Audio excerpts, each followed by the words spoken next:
تستجعي حنون بدنا أنا حسنا حسها عاشقا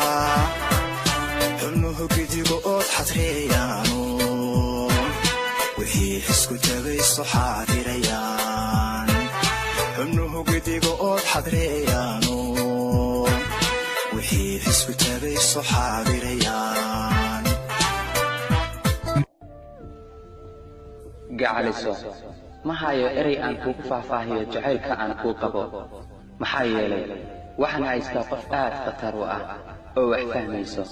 xitaa haddii aan aamusanahay maalin walba waxaan la kulmaa dad badan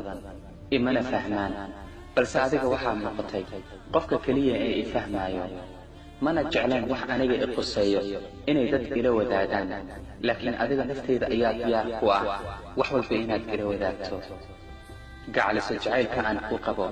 ma aha wax la dhalisan karo oo dheel noqon karo murugada iyo walbahaarka ay haysto waxaa iiga daran markastoo aan indhaha aan isku qabanayo sawirkaaga ayaa lay hor keenaa kadibna waan soo baraarugaa aad ayaan u xanuunsadaa indhahayga ilin ayaa soo istaagto waxaan ka baqayaa in nolosha aan xariiri ku dhammaysan doono maxaa yeelay qof aan adiga ahayn iima muuqdo waxaan magacaaga ku qoray cirka dabeel ayaa qaaday kadibna dhulka bacaadka ayaa iga qaaday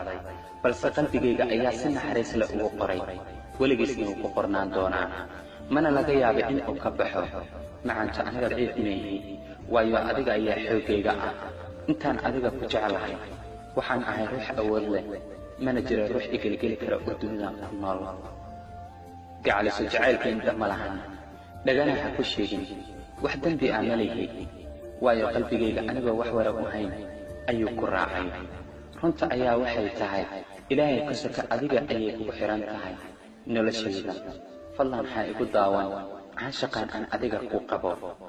waxaad igu abuurtay dareen aanan weligay hore u arag mar walibana xaggaaga ayaan ahay habeen iyo maalin waxaan ka fikiraa misena aan isweydiiyaa inaan ku helo doono iyo in kale qalbigaygu wuxuu aad ula qushuucsan yahay jacaylka aan adiga ku qabo indhahaygu waxay aad ula yaaban yihiin oo mar kasta u sawiraan waa muuqaalkaaga